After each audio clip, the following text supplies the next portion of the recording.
Faith is invisible, the Spirit is invisible, but if I am a temple of the Holy Spirit of the living God, you'd expect to see some manifestation of that out here where folks might observe it. It isn't quite enough. Invisible is different than imaginary.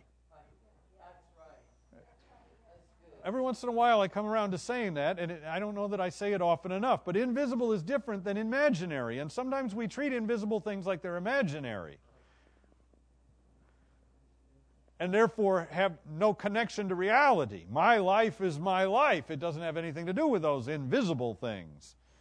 What we mean when we say that is those imaginary things, because though we can't see them, they're very real and have a tremendous influence. Hello? Yeah.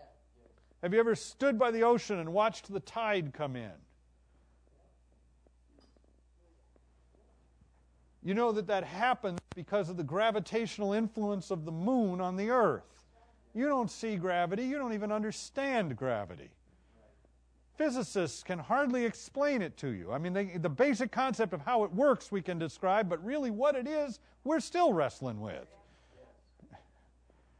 Trying to figure out why this force acts, why it does what it does. And somehow or another, invisibly, the moon reaches across all those miles and tugs at the ocean and makes it run away from you.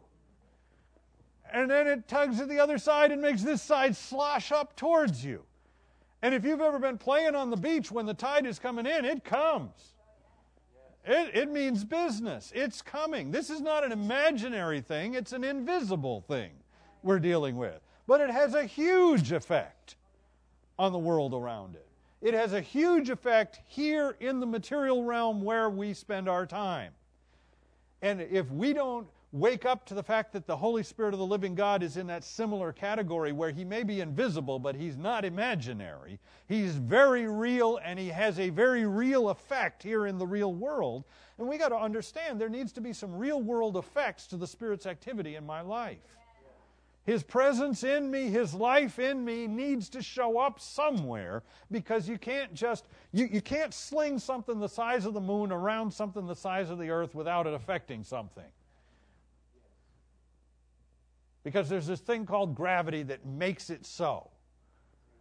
And you can't be filled with the Spirit of the living God and not have it affect something.